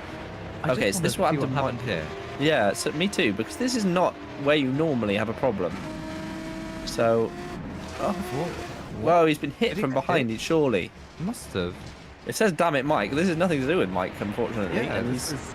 just can't reach his keyboard in time to press escape. He's been hit from behind there. I don't know who by, but whoever it was Right. surely is deserving of a slam dunker. This is going to be Patterson or Knox that's battling away here. Obviously, Yasser Lattinen has caught them somewhat since his off, but it's not exactly been rapid, that catching, and Knox or Patterson could still cling on to take a famous victory here if they can. Knox especially back as well. say, oh, James. Oh, I was just going to say, my sentence was going to be James has driven brilliantly the last couple of rounds. And Tumela's out. What is going on here? Tumela or Tumela? Tumela. Tumela. Oh, it's been an awful race for KV86, is it not? Yeah, and Magnussen only in 11th for Riboli is dropping back. What has happened? So Riboli and we believe Riboli and Tumela had contact. I can't get over that Mike Bell one. Yeah, that's just unfortunate for Smile Power. This is Magnussen on the back of Urkenhaug. Battle of the Magnuses. One's in the first name, one's in the second name. I mean, I don't think Patrick is Magnus's son. It's, That is what that means, though. It is what that means. Yeah, that surname does literally mean that. My surname Davis is short for Davison, so I was once the son of David. That's how the surname works there. Just FYI. Here's what happened to Tumela. This is far more interesting than how surnames work. Okay. Yeah. Oh. So that's what happened to Noah Tumela, and with no front wing and no real prospects. Excuse me? We need to get out of the way a little sooner than that, though, Noah. Okay. 1 out of 10 for that particular flick spin. I think that was slightly a bit better than what we Brody's. saw by Brody Lawless. Do these drivers just like pressing DRS for the fun of it? It messes with our overlay, and it's rather annoying. They don't have DRS.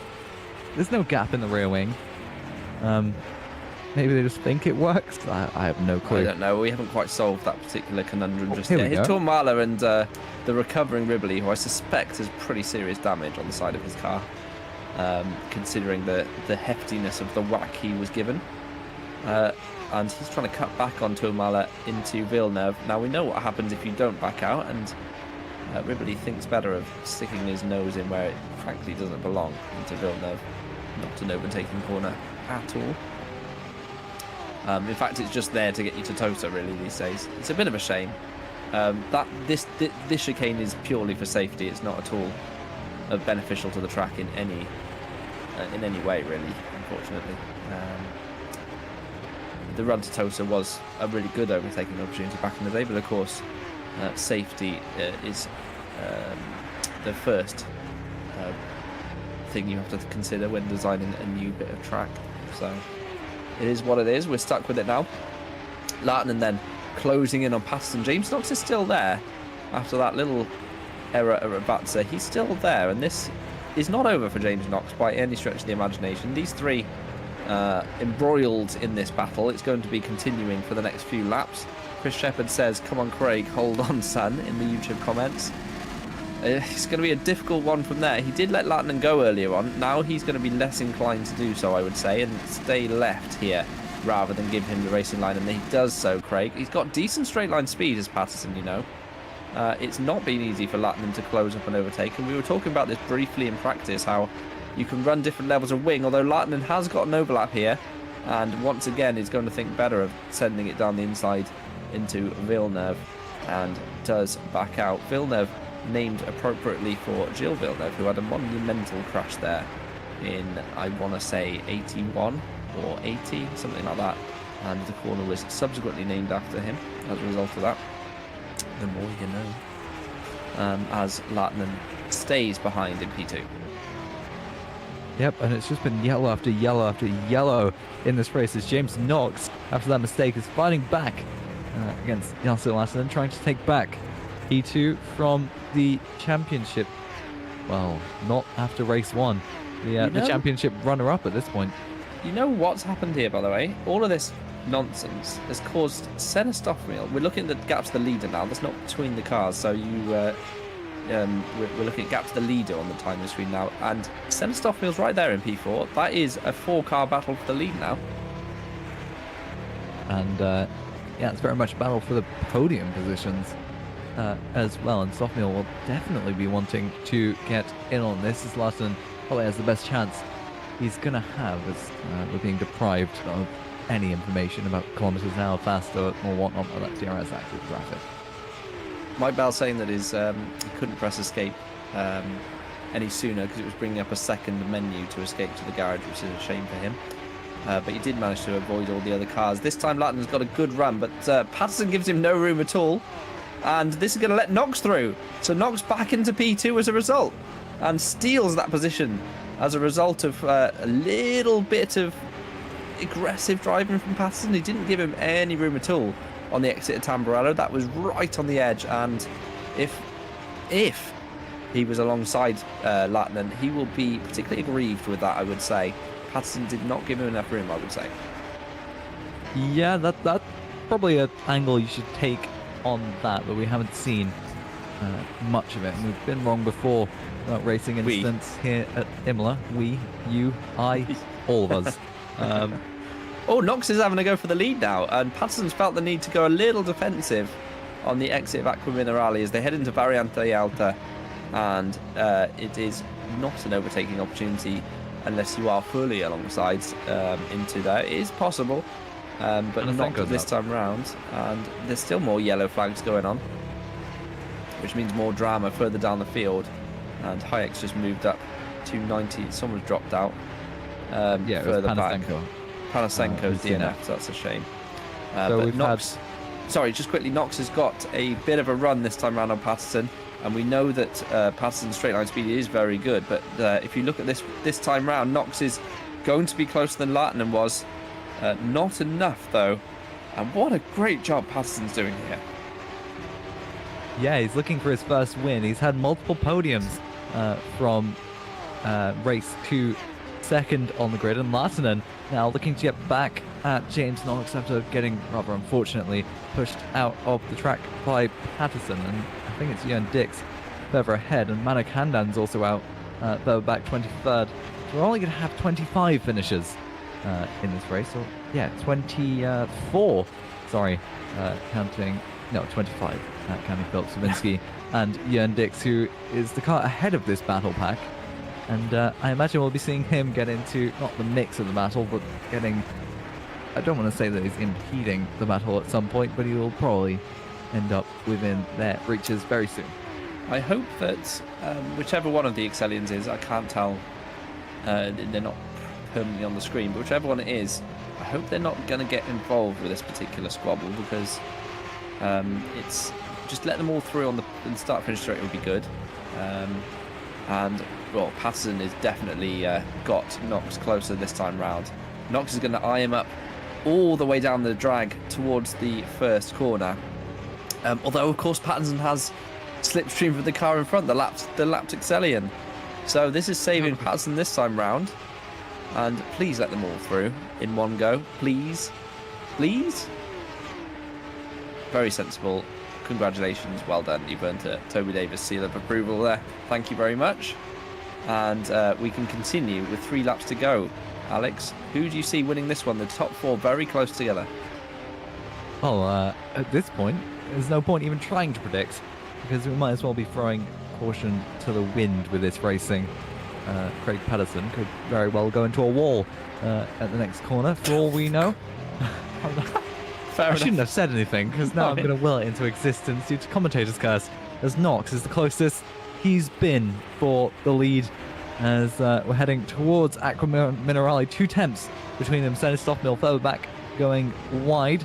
That's a suboptimal line. Oh, Knox is wide. He's going to let Larton have a go. Here we go. Oh, Knox is giving a good hip and shoulder on the exit and squeezes him wide. And Larton just diving down the inside. He wasn't happy about that. He does make the corner. Patterson's going to get away here. There's only 2 laps to go after this. And through goes Larton, and he was not happy about being squeezed wide through Aqua Minerale. Unfortunately, for him, at least, it's going to leave himself vulnerable into Ravazza 1 and 2.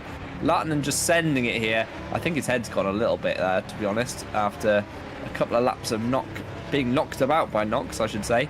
And but unfortunately for him, this straight is so long, and Knox's straight line is good enough. I think this will be Knox back through by the time they get to turn 1. But that was very aggressive of the pair of them. Yeah, it just seems like Larsen's mental patience is running out in these races. We've seen it over and over again, where Larsen's just making I don't know how to describe it, a desperate move at some point in the race. I wouldn't call that just that right now, as Knox is looking for a run into Villeneuve. Nothing there on the inside for him. We've seen how that goes. Oh no, someone's wide. Who's that back? Was that Gillette? No, it wasn't. It wasn't. It was... Who was it? Was it Gillette? Who? We've got Vincent trying his best to pronounce the name, and now David Junt gets the penalty as well. Lag. He said L-A-G. Oh, lag. Toby.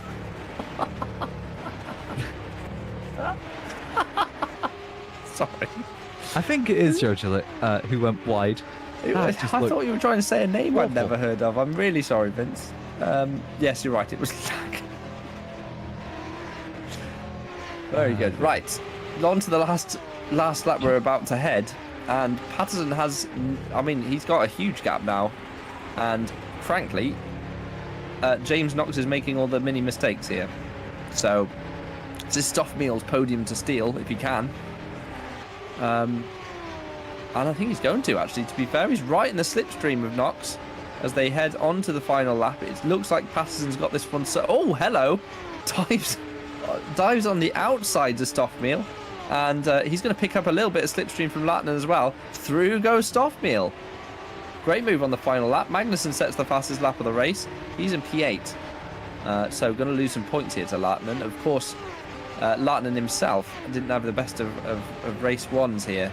So it might balance out quite nicely, actually. In fact, Magnussen might take the championship lead after this round. We've jumped to Stoffmeal's car, and he's actually gained a little bit on Larton. I don't see where he's going to be able to make any moves if he can get right to him. But it looks like Larton just run out of pace in the last couple of laps here, just throwing it around, maybe bruised his tyres a little bit too much, Alex. Yeah, I think it's just an impatient sort of driving style that caused him to, I guess, in some ways make silly mistakes. But that gap between Patterson and Larson is closing very quickly on the last lap, and mistakes aren't out of the question at this point. This battle is going to go right to the line if Larson has anything to say about it. 5 temps to them. I would suspect Craig Patterson's going to be very conservative in the final corner and the penultimate corner, but that might cost him as well. Larson's so close behind, sliding through that final corner, but it is, if no mistake is made, going to be Craig Patterson, who takes his first win of the year in race 2 here at Imola. Larson second, and Senna Stoffmeal, the second race in a row, gets a podium as well. James Knox for RNG gets P4, but this is a battle further back between Kuiper and Josh Dexter. Kuiper goes wide, and he goes onto the gravel. He's losing time, almost hits his teammates into the final corner. Kasper Kuretz and Kuiper. So it's going to be Kuiper who's taking the last points position all the way from P12 on the last lap, thanks to a battle with Josh Dexter. And Josh Dexter is taking P12, and that was an eventful battle right to the end of that race.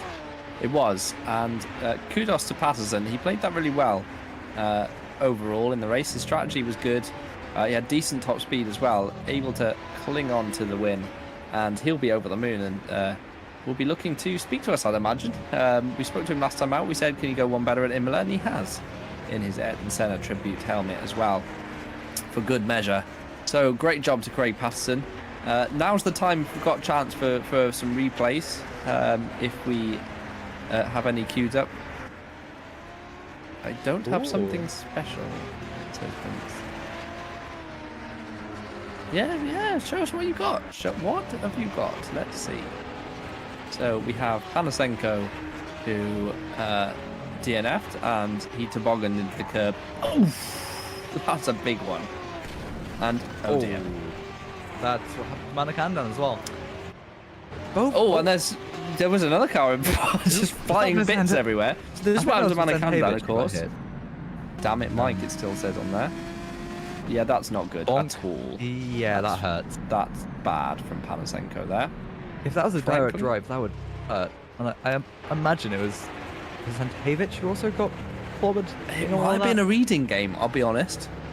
It might have been because Micah was recovering. Anyway, so this is what happened to Panasenko. So he tobogganed on the curb, hits the wall, bounced into very the wall, close to and then Mella. I don't know why he goes forwards here, and then just into frame now comes it's an ST. For a brief second, it's doing a wheelie, and that's the end of that one. So there we go. I imagine we're going to get forced to read the results now. Yes, here we go. Craig Patterson wins from former championship leader Jesse Lahtinen, who I believe has now been overtaken by Patrick Magnussen. Stenna Stoffmeal taking a great podium in the end from James Knox, who probably will feel aggrieved not to be on the podium. Joe Gillette for Hunter Birch in 5th. That's probably their best result of the season, so great job by him.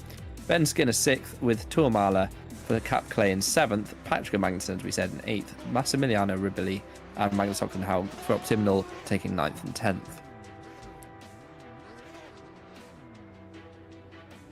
11th went to Micah, with Dexter, Rotiav, Koritz and Kauper taking the final points-paying positions, with Bobiva Kuinov in 16th place, Dan Hayek 17th, Scapelli in 18th place for Academy, and Karala and Harvig rounding up the top 20. And there weren't many finishers after that. There was only another 5. It was Lepit, Haza, Chavinsky, Yunt and Dix, who we saw being lapped and did so very effectively, thank you. Manakandan and Panasenko and Vicentievich probably involved in that incident we saw just now, with Noah Tuomela retiring, along with Mike Bell, who got rear-ended by someone. We didn't quite see who, retiring as well, and Taras jumping the start, and Lawless with probably the worst attempt at a flick spin I've ever seen, retiring and finishing last didn't finish in 32nd. I don't know what you mean. That was the wall. No, it was him. No, it was a 0 out of 10. Full speed reverse, flick spin into the wall, lose your front wing. The wall hit him. The wall hit him. Canada up next, 2 weeks time. Yes. There's a wall that might hit drivers there. The wall of champions. I know. At the final corner. It's narrow as well. Oh dear. Yeah. So we'll see what happens there. 2 weeks time for that. Obviously, in 2 days' time is Formula Sprint 1. And next Tuesday, we've got Super Lights, which, is currently being dominated by Alex Lahou. And then Super League next Thursday. All of those events at Imola, but we will be at Canada in 2 weeks' time. Interview time. And there is obviously one person straight in the interview channel who I believe wants to be spoken to. And I'm going to stab in the dark and say Craig Patterson is desperate for an interview today. I don't see any reason why we wouldn't bring him in first. Craig, hello. Congratulations, mate. Thank you very much. We spoke to you at Suzuka. I said, can you go one better in Imola? And here we are. Yeah. So yeah, that was tough. Yeah, race one, bit of a disaster. Made two mistakes whilst running P9. But yeah, starting P2 again. I've been very consistent with my reverse grids. I've been second, and third recently. So yeah, when Hijack made that mistake and spun and forced Yase to take a little detour, the heavens opened up and I went for it. And yeah, definitely didn't have the pace to hold them back, but luckily just having a half a second coming up the last corner meant that I could just keep them back just before turn one. So, and James and I think Senna behind all battling certainly helped me win today for sure. Yeah, you had good top speed, I would say. Yeah. Compared to everyone else, like obviously without the slipstream for most of the race, but definitely you had a little edge in terms of straight line speed, and that was definitely something that helped you. But yeah, it was cracking defending. You placed your car perfectly at all times. There was a little couple of times that you maybe didn't have quite enough space to Lartnan. I think coming out of Tamburello. What yeah. Racing. Robin is racing, I think. Yep. Racing is a good answer to that question, definitely. Alex, you got any questions for Craig? No, I don't actually. I think we can't. I do. I like your Senna helmet this time round. Yeah, I had to do it because obviously tomorrow's 30 years, so yeah, I had to. It just seemed obvious that I had to do it, and obviously that brought some luck today. Yeah, absolutely. I'm interested to see what helmet we go with next. You've had Nakajima so far, Senna. I'll probably go back to Nakajima. Oh, really? I want to see another Williams helmet. Just a randomer like Bootson or something. We've got 2 weeks. I'll see what my painter can do. Bullion. Yeah, Bootson. Yeah, Patrese. Yeah, Patrese is a nice, easy one. Yeah, the list is endless. Yeah, Patrese is literally. Tell him to do Patrese. That's super easy. Yeah, okay. I'll see what I can get done. Yeah, I like it. I like to see the helmet and then tell everyone what it is. It's been a fun game so far. So thanks, Craig. That's all right, not a problem. You'll see a new helmet at Silverstone and Monza as well. Anyway, so yeah. Good. Let's have another one for the next round, though. Yeah, you will. Don't worry. I'll see what I can do. I'll do my best. Thanks, Craig. Cheers. Thank you. Bye. Bye. Okay. Who do you want to speak to next, Alex? Let's speak to. We're talking to winners first. We'll take Patrick Magnusson who won race 1. Magnusson. Patrick Magnusson. Yep. Hello, Patrick Magnusson. All my waters. What? What? I spilled all of my water. I spilt all of my water. I need to stand. Okay. Hello. Hi. Welcome to the broadcast room. You are live on YouTube. Yeah. Hello. Yeah. So I had the water and I went to pick up like some clothes, and then I reversed into my water bottle, which was open and it was full. So now all my shit and my pedals and everything is in water. Okay. How was the race? Sorry for the language, everyone. I cursed. Sorry. I didn't realize. How was the race? We asked the questions. Oh. You tell us. How was the race for you, my friend? It was nice. Race 1 was good for me. I was very consistent. Very consistent, 0.3s, 0.4s. Fuck. And then race 2, I had some incidents and I managed to bring the car home to P8 with damage. So that was nice. Okay. Thank you, Patrick. Yeah. I'm gonna leave you to your water spillage. Thank you. Thank you for your interview. Yeah, thank you. Hope you don't spill too much more water. See you again in 2 weeks. See you again in 2 weeks. Bye. Bye. Sorry, everyone. We can't always control the interviewee's apologies for his language again. Do you know what? I'm not going to risk another interviewee. Alex has muted himself. I feel like he might have been laughing away a little bit too much then. So I'm just going to speak. I'm going to say thank you, everyone, for watching. I know it's not always the most amazing standard, but we have a lot of fun at FS2 in GPVWC. I certainly enjoy my Tuesday evenings and get to describe a variety of driving and talk rubbish to you guys. So thank you all for listening and your YouTube comments and all the rest of it. I really appreciate it. And to be honest with you, it brightens up my week to an extent. Alex, you've got to be unmuted now, mate. You need to say something. How was the night for you, mate? Oh, it was long and arduous and painful. In all seriousness, no, it was quite a fun race to watch. In comparison to China, at least. Well, there was battles in China, but we didn't have much tomfoolery. It seems. Well, we did get a lot. Yeah. You said a lot of weird things. Then we haven't had that this week. What do you We mean? just had well, you didn't say that as soon as the teens are out, so on and so we'd forth. have to remind people of the actual words. Well, it's not. You asked me. I mean, fair. That seems like your problem. It probably is at this point my problem. But yes, thank you everyone for putting up with us. Vince, as always, the voice in my ear. Thank you. Thank you also to Chris Williamson for putting on the round from behind the scenes. He does all the race direction and didn't choose P10 as the reverse grid this time round, which is nice. So thank you also to Chris Williamson. Well done to Craig and, of course, Patrick Magnuson for their race wins. As we said, we'll be back in 2 weeks. Alex will be back on Tuesday. I know he loves Superlights, don't you, Alex? Oh, yeah, I really do love... I hate Tuesdays. Genuinely. Do you? Yes. I do. Vince is chuckling in the background. Amazing. I've been Toby Davis. This has been Alex Foulkes joining me. Thank you very much, Alex. We will see you soon. We're going to leave it there. Until the next time. Until then, see you soon. Bye-bye.